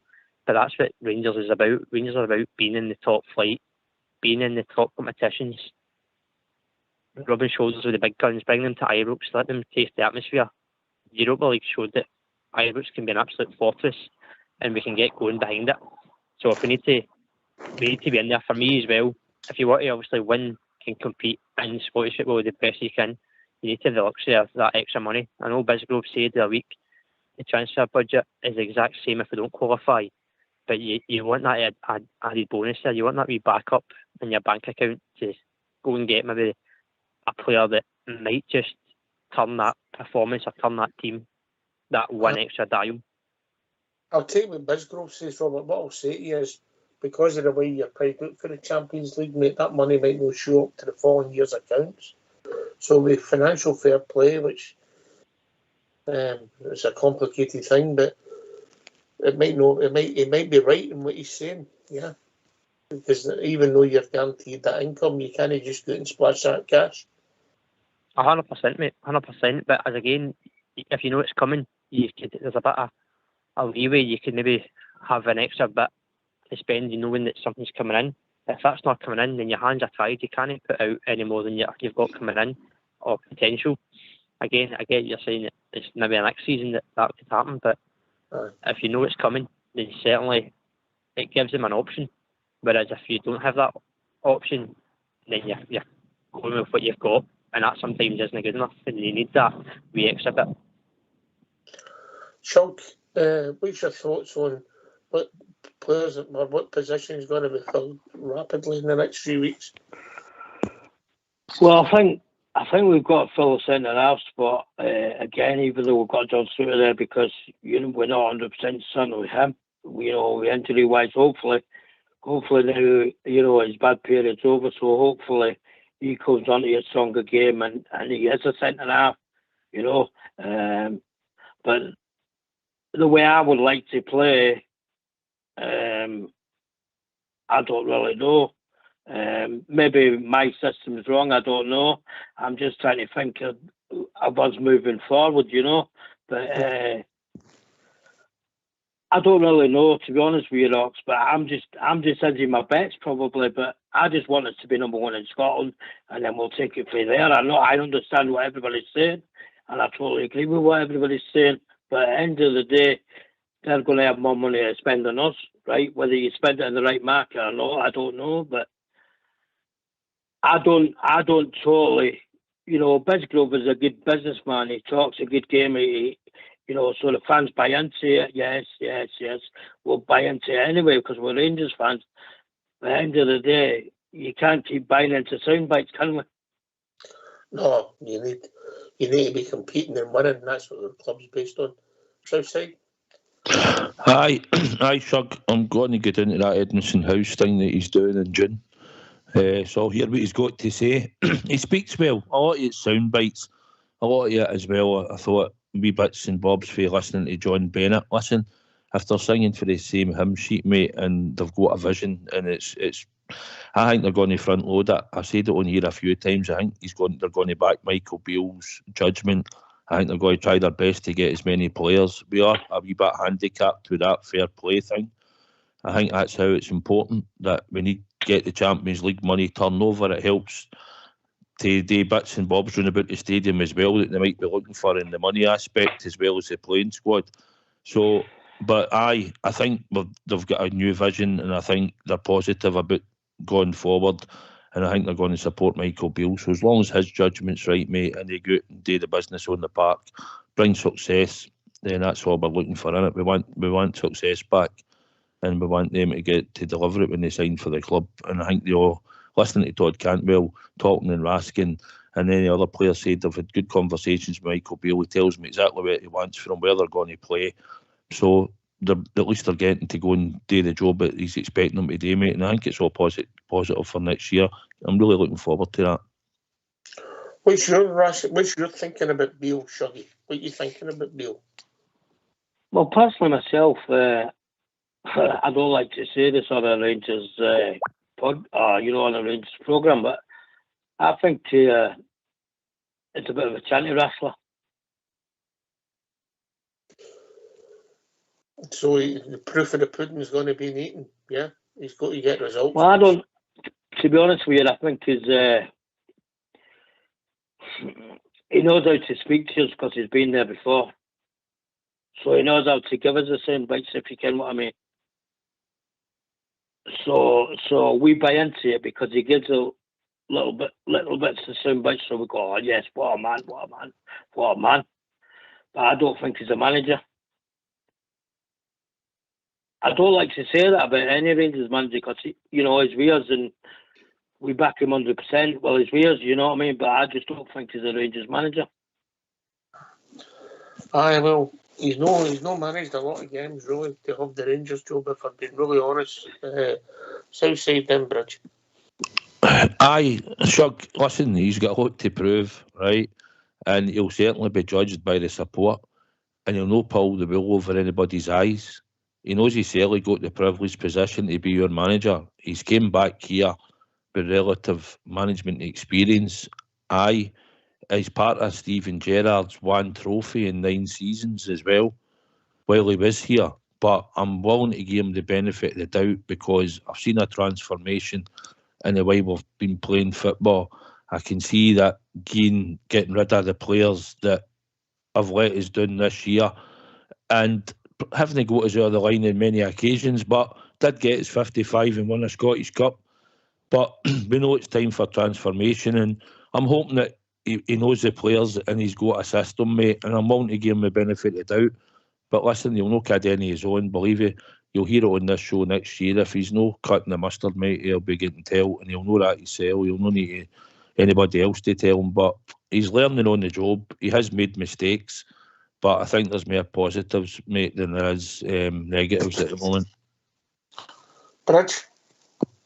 Yeah, I think we've got to back Beale 100% and for the next season, give him the cash he needs to build the team. I don't mean it's going to be a multi-billion pound team or anything like that, but he's out there, and I dare say he's looking at players that are finishing up free transfers and things like that. That's the level he's going to. He'll make 1 or 2 decent signings, money wise, but we need to. As a club, he needs to be supported. I agree with everybody that said that he's not 100% manager. It doesn't seem to be 100% manager. But remember, we've done this before with people we brought in as a manager. Brought Gerrard in, we brought Graham Souness in. They never been managers before, and they took over Glasgow Rangers and made not a bad job of it, truth be told. So I trust him. I really do. I think he's going to be. I'm depending on him being good. Let's put it that way, and let's hope it all happens. I'm really pleased Rangers have got, really. I suppose if you look at it, because he's been there before, and if you look through your Rangers history, this is going to shock you, Shuggy. Them, what you Shuggy with us, man. He'd been there with a guy who'd been reasonably successful as a manager who was a star as a player, and then you're no known as a player, you've maybe not made it, and then you become into management, and then you get the Rangers job.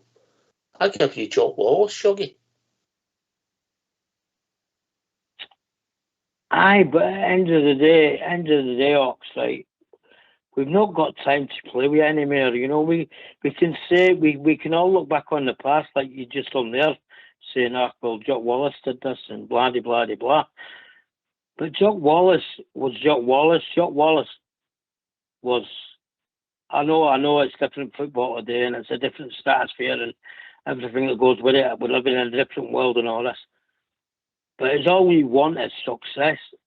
Can he really bring that? I don't believe he can. I hope upon everything he can, because that's good for us as Bears and Rangers fans, and we need it. We need it because we eat, sleep and breathe it. But can he really bring it? I don't believe he can. And by the way, before anybody gets excited, I'm not comparing Michael Beale to Jock Wallace. All I'm saying is Jock Cludney had a lot of managerial experience. He wasn't a global icon like Souness or Gerrard when he got the job. That's all I'm saying. Robert, in you come. I think the guys have all kind of agreed to say that, mate. He'll be judged on what he puts in that trophy cabinet. And if he's getting the back and off the board and it works, brilliant. If he gets the back and off the board and it doesn't work, then it falls down to him as a manager. But that's the same as every Rangers manager. Yes, he's not got the managerial experience, but sometimes that's what you need, a bit of freshness. Somebody, he's more a coach to me than a manager. And you see him in the training videos, he's not the one standing watching. He's always involved. He's showing the squad, even his own background staff, what he wants, what he expects and what he demands. And I think that's a good thing, that he's a hands-on manager, but more a coach, because then it is all on him. So I think he'll get success. I think the players he brings in, he's obviously got an idea in his head of how we want to look in the park, how we want to play football. And as Southside said, the transformation that he came into to what it is now, there is improvements as individuals, as a team, the way we play the style. And it's only kind of more positives than cons. It has made errors, as Southside mentioned, and he'll learn from these mistakes and hopefully he'll get stronger with them. But I think he'll bring success, and you never know. If we're sitting here this stage next season and he's won a treble or won 2 trophies, he's the best thing since sliced bread. So he'll be judged on what he puts in that trophy cabinet, and if he does, then we go a game and back him again, because he's got to show that what he can do and what he can produce, he can do it again consistently. So I think he's one that we can trust and hopefully get the trophies in the cabinet again. So, I'd always like to put you in the spot. Do you trust him? Listen, I can see an improvement. I can see the fact that we've played them in the short time that he's been back. And I think we've got a system, or we know how to shut them down and all that, and how to stop them. And then, see, to be honest, see if we're consistent in Scotland, we just need to make sure these players, I know 1 or 2 of these new players have already been told, right, you win every week, a draw is no good, so you better get used to it, because this is what happens, and they know it. So if we beat the draws every week, we just take care of them. It shouldn't be a problem. It's a 2-team league. And I can see the difference he's made, and I just think we're a better squad. Do I trust him? I trust him, that the fact that if it goes wrong, there's only one guy accountable. There's no director of football here. He's solely signing all these players, so it's on his head. I want him to be successful, of course we do. But as Robert's alluded to, I think he's merely a coach. I don't know if being on the training field every single day with the team going forward helps. Maybe there should be a day where you take a back seat, let them hear somebody else different on the park coaching. I don't know. I think he says things in the press sometimes, like he came out with John Souttar, I'll no play 3 games, we'll change it. And he played 3 games, you know. So sometimes he contradicts himself for whatever he's trying to say and do. I think Steven Gerrard was better listening to and probably thought out more what he said. But it's all learning on the job, same as he's learning to be a manager, mate. So as long as he's successful, we'll no care. A shout out to Shuggy's brother. Andy for Leeds, if you knew what I knew, right, okay. Right, aye, it's going to be interesting. By the way, Shoggy, I get your point. I accept your point. Now I've calmed down after the defeats for the cold light of day, right? He's going to be under pressure at the start of the season, but every Rangers manager should be under pressure at the start of the season, yes?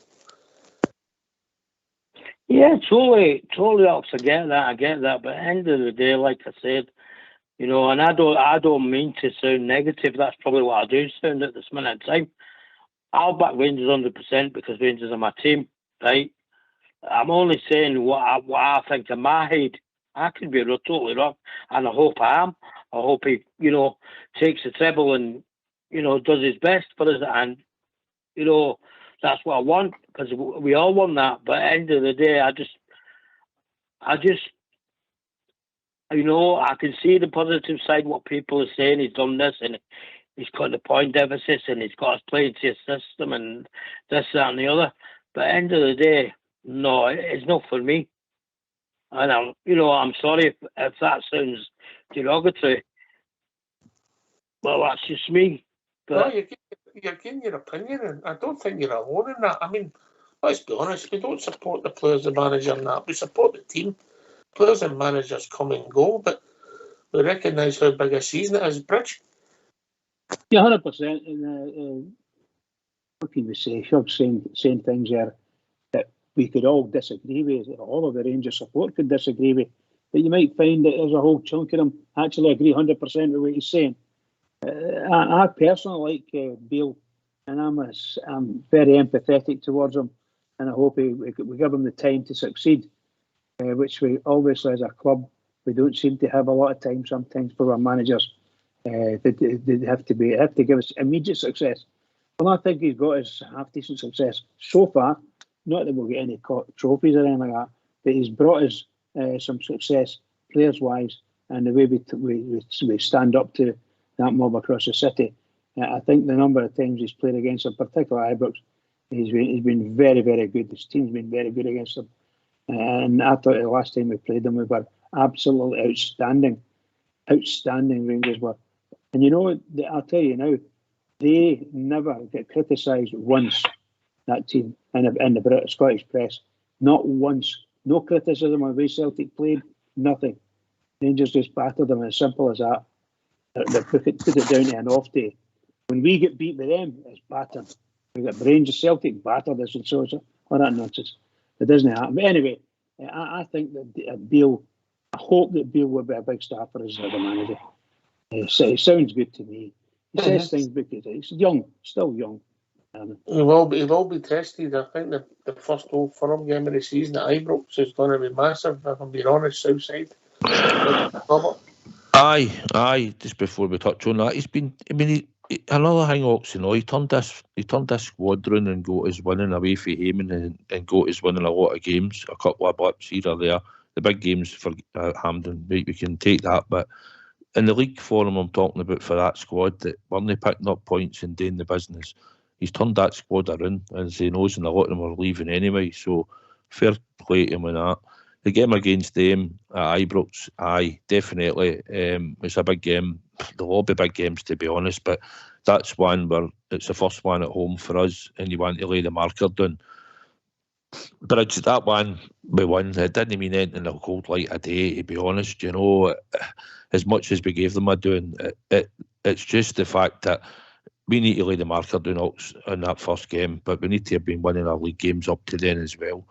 But that's an important game, and if we can get that one, done, prove the fact that we're on our way, we're winning, and we're beating them at Ibrox at home, then we'll just take the rest as it comes. But another test will be going there in Ox, you know, when it comes to that time. But then hopefully we'll be a country mile ahead in the league. Robert? As Southside said, mate, every game's massive, but the first Old Firm game, it's a marker as well to set down, see how we are as a team, see how we've gelled over the summer, what players are the main ones that the team is going to be featured every week. I think in terms of Beale and his pressure, he knows the pressure, he knows the expectations, and he probably feels that there's an extra pressure on him because of that, because he's been here, because he's seen it. And as he said, one trophy, then it wasn't enough, and he knows that himself, that it wasn't enough, and that's probably why he feels extra pressure to try and go and deliver for himself as a manager, but for us as fans that we deserve. And he always speaks highly of the fans, he always speaks respectfully of us, and I think he does sincerely want to go and deliver something for us. So once he gets the players in that he wants, once he gets the style across, then it's certainly going to bode well for us, I hope. And there's going to be improvements across the park, let's be honest, but we can't get any more down than we have been this season, so definitely going to be improvements. And we go out that first Old Firm game, we go down and we show them how we've recruited well, how we've gelled as a team, and that we're in for a title race and we're going to take it back. It's going to be ours, it's going to be red, white and blue at the end of the season. We need to improve. If we improve by 10%, surely we're going to be a decent team in Scotland, aren't we? I don't do that for 1 minute. We're always the same in Scotland, regardless of what they think or what they say or what anybody else says. But at the end of the day, we have to do it.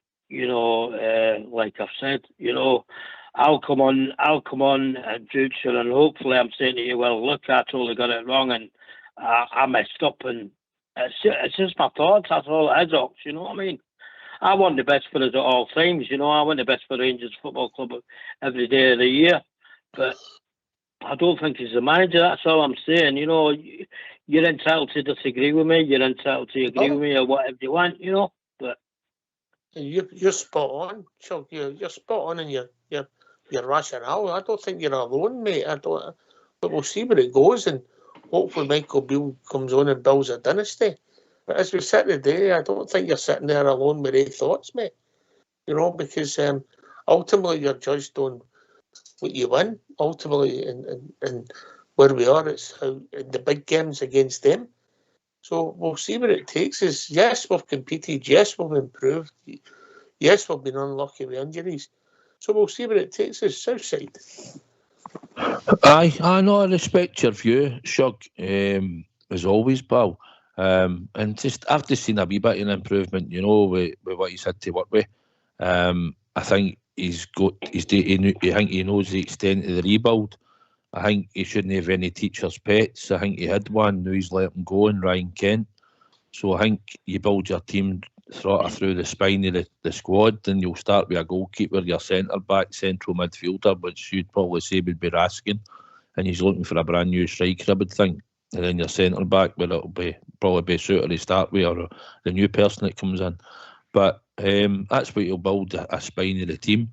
I think we can see that Ridvan's looked quite positive, and I think he might stick with him. So it's on his judgment, and we just hope that it's going to be right. And I don't think we'll get a full squad that we really want. I think we'll get as many as they can as possible. I think there might be one late signing, Shug, that should be progressing the Champions League if we get through the first qualifier at the start of August. And we're looking as if we're going to get through. We might splash maybe a wee bit of something on somebody that we might just be trying to get. But I think at the moment he's going to get at least 6 or 7 in. And I think that's the way it's going to be. And I hope that everyone is hoping for they're going to be in a Rangers jersey, mate. Well, I hope you're right, mate. You know what I mean? Listen, Shug, at least you like the players. It's only the manager you don't like. Your brother doesn't like any of the players, does he? Well, he does really. He loves to play for Rangers. He loves them really, you know what I mean? But there you go. Oh dear.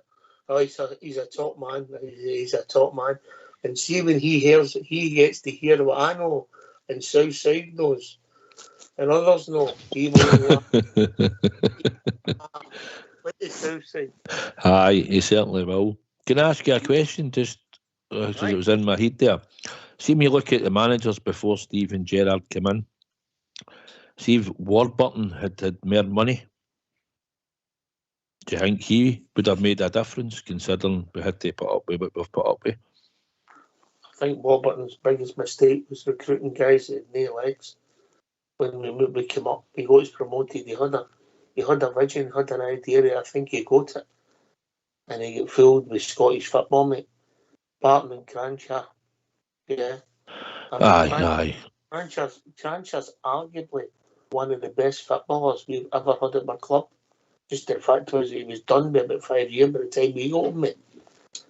Yeah. Oh, aye. The players said Crankshire in training done things that was unbelievable, and the flicks and tricks and goals he could score. Aye, his legs had gone, and aye. I'm just thinking, when you seen obviously we had Kashina and all that before we managed to get Gerrard, but I just joke, mate. Never Kashina. It was a mistake, mate. Right. I mean, you had Waghorn, they signed some no bad players. You get Waghorn done as a turn for a while. Yeah, I actually like the what do you call him? What did they call him again? The hat. Warburton. You like the song. I love the song. I thought he was quite a flamboyant type of guy, and to me, he suited Rangers. He was a front man for Rangers. However, I think the deed he did. I mean, he's assistant manager and what do you call him? The football. What do you call it? Director of football. The three of them trying to get way to Nottingham Forest. That done is bad. That was bad. If he hadn't done that, he'd probably still be there. David Ware's got some job. He's a sporting director at Brightness now. They're on some role. That's a smashing side of it. The recruitment's a big thing, isn't it? Aye. When he went to go again, when we had to improve, he trusted some of the players when we come up, and we sort of knew they weren't good enough. And the fact that he gave Holt and Halliday 4-year contracts was... Aye. Well, Andy Halliday, I thought, done all right considering. But see, at the end of the day, I just wondered, obviously he had a low budget at that time, and I thought he knew how to organise a team and all that, and he had a shape about it, and he'd done well at Brentford, and he came up here, and I just wondered, it was just in my head, and I always thought, well, if he'd had a wee bit more money to spend further down the line, would it have made any difference going forward? Forgetting what happened at the end, that's immaterial, but I mean, we battered him at Hampden as a championship team with a structure, and you're saying Holt and Halliday, Dominic Wall and all that in the team, and you know, I just thought he had something about him, but I just thought it was always restricted by money. It was just something I flung out there, that was all. It's funny how him and Beale have ended up managing QPR, eh? Aye. But no, it's just something that popped in my head. I just feel as if we've wasted a lot of time, you know, in this period up till we got Gerrard in, and then Gerrard leaving, we've lost another bit of time, and now we're where we are. So hopefully this is our time now to start putting trophies back in the cabinet and getting Rangers back out there on the map, because we need it, you know, and this is a new era, I would expect, and this is us time to kick on, mate. Works in cycles, and this is your cycle, time to come, mate. Yeah, Robert? Aye, budgets and recruitment, mate, and that's what you base your success on at times. If you've got a bigger budget, then the better player you can bring in, and the better success you can hopefully try and gain from that. So I can see Southside's point there about Warburton. If he had a bigger budget, would it have been worked out better for him? In hindsight, probably would have. But let's be fair, he done what he can at the time, and he did do a good job at Brentford, and I think that's why we got him, based on success there. So, but going forward, it's exciting times for something. I'm looking forward to it. Aye, be interesting. I think it's going to move quite quickly in the next 3 weeks, Shuggy. I think there'll be a lot of bodies and new players. Maybe some we've never heard of.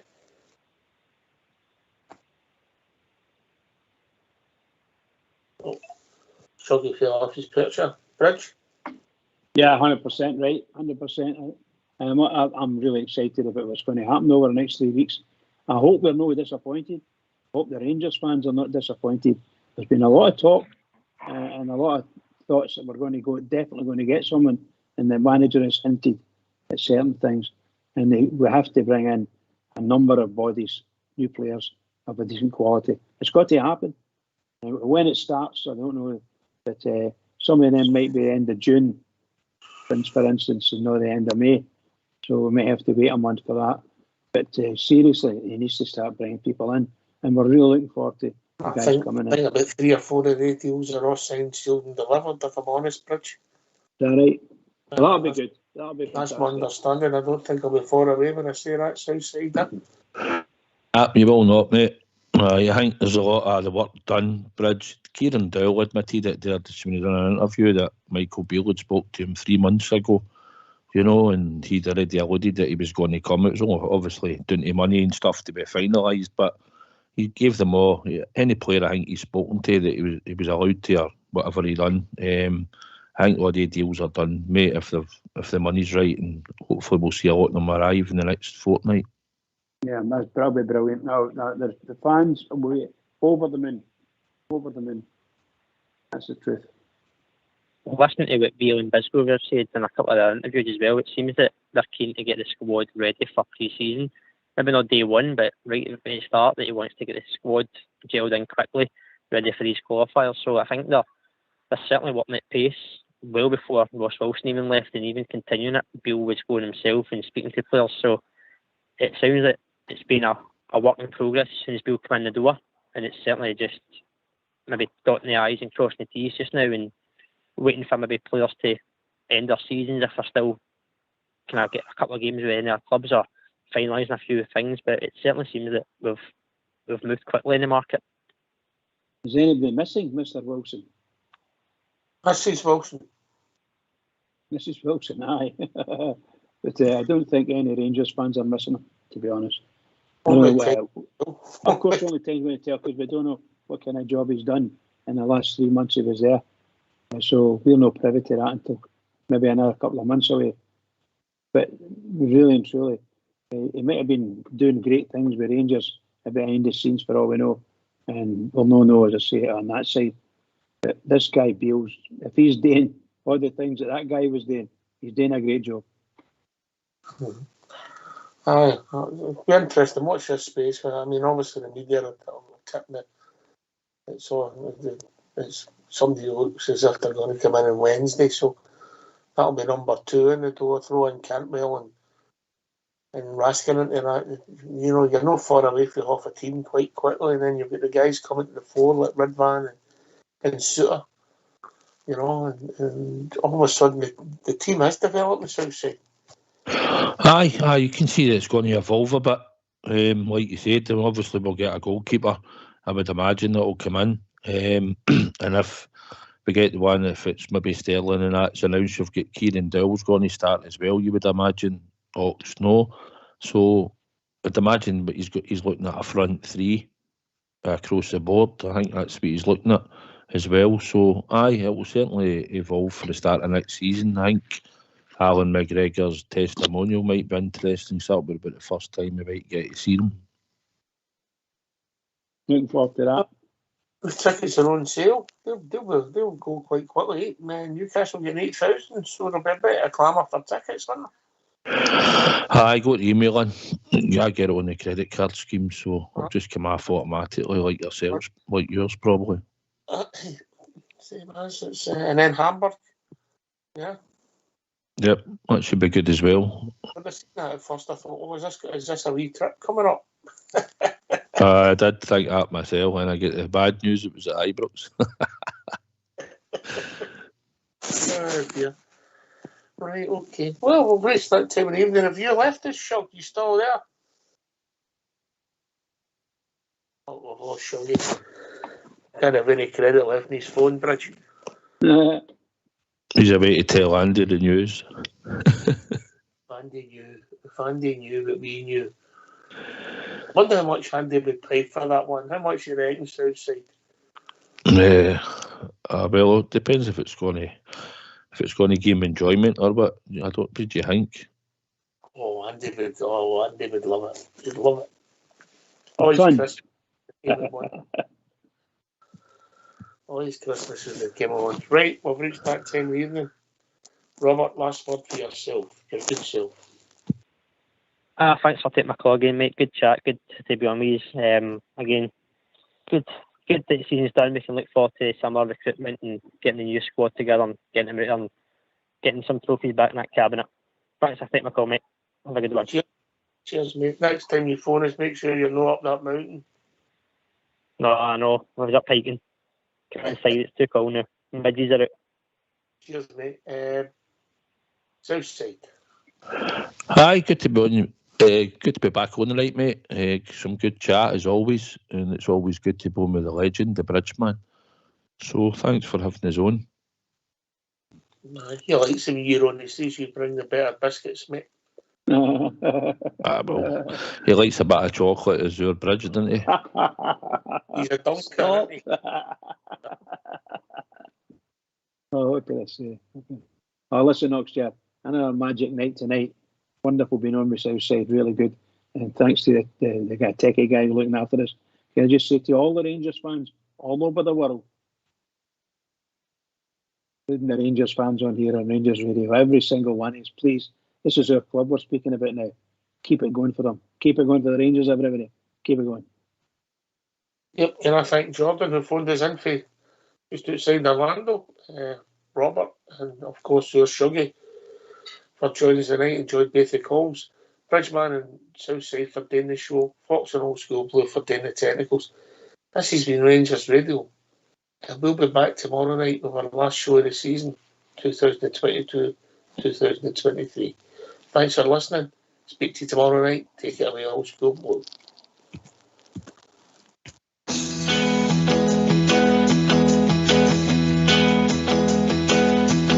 I sailed the wild Atlantic, across the broad Pacific shore. I sailed around the stormy capes and I've heard the 40s roar. I've flagged the Indian Ocean, I've sailed the China Sea. But there's a sea back home in Scotland, more than all the rest of me. It's the blue, blue, blue sea of my God. It's the greatest sight that I have ever seen. It's the blue, blue, blue sea of my God. And it's not from the feeling that they are seen. No more I'll sail the seven seas, no more I'll ever roam. No more I'll feel the urge again, I'm back where I belong. At 3 o'clock each Saturday, I'll join the mighty throng. With flags and banners all around, I'll proudly sing this song.